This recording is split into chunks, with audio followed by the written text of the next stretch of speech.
The episode opens by immediately establishing the core of the protagonist, Han Iju, and the unhealthy dynamic she has with her adoptive family.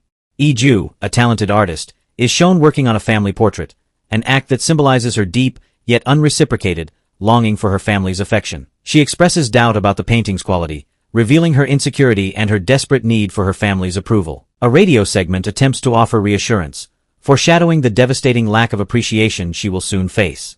This dynamic is immediately demonstrated when her mother-in-law, Jae-suk, calls. The call is callously transferred to Iju by her sister-in-law, Si-hee, underscoring Iju's role as the family's servant. Jae-suk demands that Iju prepare for her upcoming friends' gathering.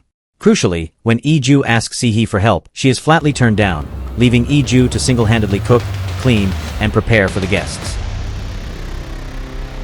When the guests arrive, Iju's efforts are not just ignored, they are publicly scorned. The guests are underwhelmed by the food, and Jae-suk takes the opportunity to scold Iju for not simply ordering expensive takeaway, shattering any hope Iju had of pleasing her. Following the disastrous dinner, Jae-suk pivots to her financial motives. She immediately pressures Iju to use her influence to get her son, Yoo Se-hyuk, Iju's husband, a prestigious position within her father's family business, the Hanwol Group. Iju's defense, that Se-hyuk truly enjoys his current work, reveals her complete blindness to her husband's true ambition or lack thereof, which her mother-in-law rightly, albeit cruelly, calls naive. Iju then heads to her adoptive parents' house to present the portrait. She finds both her mother and sister missing, learning from the manager, Jae-won, that they are attending an important company event that she was not invited to. This exclusion further emphasizes her status as an outsider. During her journey to the office, a vital piece of information comes to light. Iju can't reach Se-hyuk, and when she calls his workplace, she is informed of his sudden and secretive resignation. This moment is a massive crack in her carefully constructed image of her marriage, revealing that her husband has been keeping major life decisions a secret from her. At the office, the moment of the portrait presentation is a study in parental abuse. Iju's adoptive mother, Young-hae, immediately belittles the gift and harshly tells Iju that she should be focused on her husband, dismissing her talent. Her sister, Ura, is shown laughing at her expense, showcasing the habitual cruelty of the pair. Ironically, the scene shifts when a client sees the painting and is stunned by its lifelike accuracy, raving about Iju's skill. This moment briefly validates Iju's talent, but it is immediately weaponized. Young-hae quickly tries to charm Iju, asking her to paint realistic portraits for an upcoming charity event. Iju, in her desperation for approval, naively agrees, deepening her entanglement in her family's schemes. Iju goes to meet her husband, Se-hyuk, at his office. She acts with deep respect and expresses her unwavering trust, even nudging him to confide in her. However, the camera lingers on Se-hyuk's body language, making it clear that his affections have secretly shifted to Ura. The tension peaks when the four main players, Iju, Se-hyuk, Ura, and her fiancé Seo Do-kook, are together. Ura mocks Iju's genuine love language, and when Do-kook sides with Iju, Ura responds by flirtatiously getting close to Se-hyuk, creating an immediate, visible embarrassment for both Iju and Do-kook. Afterward, Do-kook confronts Iju, asking her to open her eyes and recognize that her efforts for her family are one-sided. Iju begins to see the truth for the first time, noting the unusual playfulness and giddiness between Se-hyuk and Ura, which sparks genuine unhappiness in her. The charity auction is the climax of the family's betrayal. The former client who appreciated Iju's work is revealed to be the winning bidder.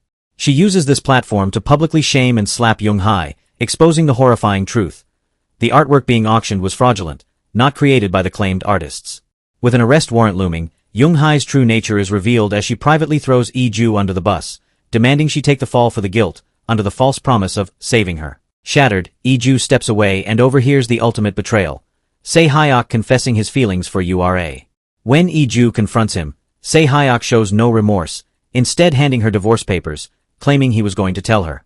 Devastated and betrayed by her husband and sister, Iju flees.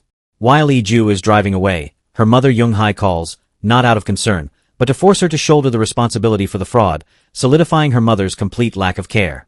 Distraught and distracted, Iju is involved in a serious car accident and is rushed to the hospital in critical condition. In the hospital, with the doctor's warning of her grave state, Young-hae commits the ultimate, monstrous act. Alone with Iju, she disconnects her life-sustaining device and delivers a final, gut-wrenching speech. She never liked her and advises her to not be so nice in her next life. She then leaves, having Jae-won reconnect the device to cover her tracks. As Iju fights for life, she makes a desperate, final prayer, begging God for a second chance to execute her revenge. The episode ends with a dramatic revelation. Her wish is granted. Iju wakes up 1 year in the past, a year before all the tragedy struck. The final scene mirrors a previous moment. She is wedding dress shopping with her fiancé, Se-hyuk, but this time, armed with the knowledge of his betrayal, she dramatically breaks off their engagement, setting the stage for her revenge plot to unfold. The scene of the broken engagement is fraught with tension. Se-hyuk, still operating under the illusion of his own performance, suggests they simply delay the wedding, attempting to persuade Iju with feigned distress. He presses her, asking why she is suddenly cold, urging her to reconsider their future together. Yet, the past has given Iju a spine forged of heartbreak. Every word he utters, every plea for time, only solidifies her conviction that they will never marry. She knows the truth burning behind his eyes. His genuine feelings lie entirely with her younger sister, Ura. Iju sees through his elaborate lie, a lie that cost her her life. With a definitive cutting finality, she walks away, leaving him stunned and their arranged future in ruins. Returning to the toxic environment of her adoptive family's home, Iju's newfound defiance is palpable. She is no longer the timid artist, she is an avenging force.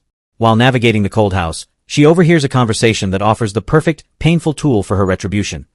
Her sister, Ura, is deeply in love with the wealthy Taija Group heir, Co Dukuk. The realization hits Iju like a bolt of lightning.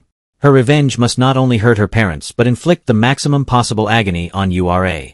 What better way to achieve this than to steal the man Ura desires most? The decision is immediate and ruthless. She will actively pursue and secure Dukuk's hand in marriage, thereby breaking her sister's heart and disrupting her family's social climbing schemes. To execute her plan quickly and with maximum impact, Iju enlists the help of her closest confidant, her friend Sujin, a journalist.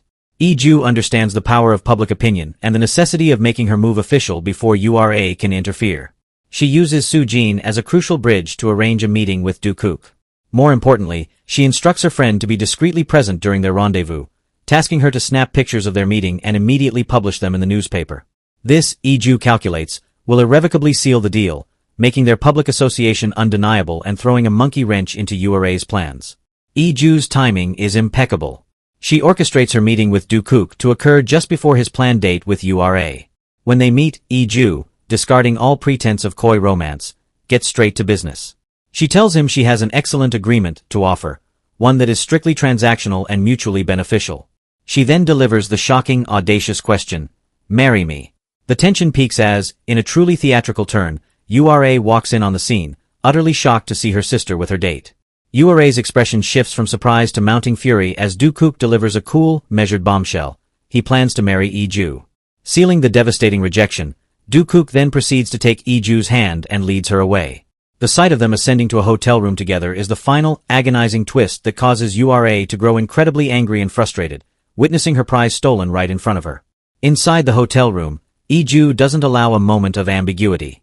She immediately lays out the terms of their proposed arrangement, demonstrating her savvy and her knowledge of Dukuk's own pressures. She reveals that she is aware that his grandmother will only promote him to CEO of the Taija Group after he gets married.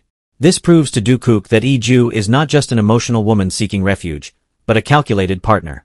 Iju then stipulates the terms of their transactional marriage. Their finances will be kept strictly separate, and he will be free to conduct his life as he pleases. Crucially, she confirms her willingness to divorce him once their mutual goals have been achieved.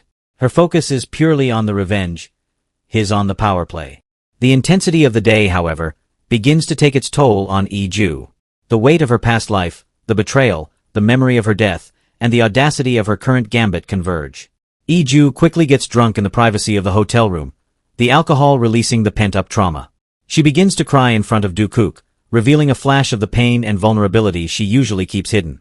Dukuk witnesses the wall crumble, and his own feelings, which appear to be far deeper than Iju assumes, take over. The moment shifts from a cold contract negotiation to one of profound emotional connection. They ultimately share a passionate hug that leaves him completely besotted, a moment that signals that for Dukuk, this is not just a contract, but the beginning of something real. While Iju and Dukuk solidify their bond, Ura is frantically executing her own counterattack. She gets in touch with Se-hyuk and calls him to the lower level of the hotel, where she spitefully reveals that her sister accompanied Dukuk inside the room. Se-hyuk, initially disbelieving, decides to wait for an explanation from Iju, signaling that he still feels a possessive right over her. The next morning, Iju wakes up to the startling realization that she and Dukuk are sharing a bed. Hastily, she writes him a note promising to get in touch with him later, before slipping out. The situation explodes upon her return home. Iju is immediately confronted by Ura, Young-hae, Se-hyuk, and Jin Wang, a united front of fury and judgment. Iju, however, gives them no quarter. She tells them flatly that she slept with Do-kook and demands that they put an end to the chaos, meaning they must accept her new reality. Her defiant truth-telling results in a brutal punishment. Her phone is taken away from her, and she is locked in her room. While Iju is imprisoned, Do-kook makes his move. He visits his own family, delivering the unexpected news that he intends to marry the oldest daughter of the Han-wol family, effectively declaring their engagement to the business world. Meanwhile, Iju manages a clever escape. She is able to borrow a phone from a little girl passing by her window and immediately reaches out to Do-kook for help. Just as Iju is on the phone, Young-hae walks in, catching her in the act. Enraged, she starts treating Iju extremely harshly and using very cutting words, a moment of pure, unrestrained abuse. But this time, it is different. Do-kook happens to walk in on the ugly confrontation. Seeing Iju's real-life suffering solidifies his resolve. Without hesitation, he bypasses the hysterics and approaches Jin Wang, Iju's adoptive father, to formally ask for Iju's hand in marriage. Overwhelmed by the prestige of the Taija Group heir, Jin Wang quickly gives his consent, and Do-kook immediately takes Iju away from the Han household, rescuing her from her prison. Finally free, Do-kook and Iju share a moment of genuine human connection as he takes her out to eat. The relief and the reality of her escape cause Iju to sob and confide in him about her dire situation and the depth of her family's cruelty. Do-kook listens with empathy, his protective feelings deepening. In a surprisingly tender moment, he moves past the transactional nature of their agreement. He uses a simple flower to propose to her officially, symbolizing his desire to turn their contract into a true union. Iju, touched by his genuine care, agrees to marry him. The episode ends on a high note of victorious romance, sealed with a passionate kiss between the couple, marking the beginning of their perfect, vengeful marriage.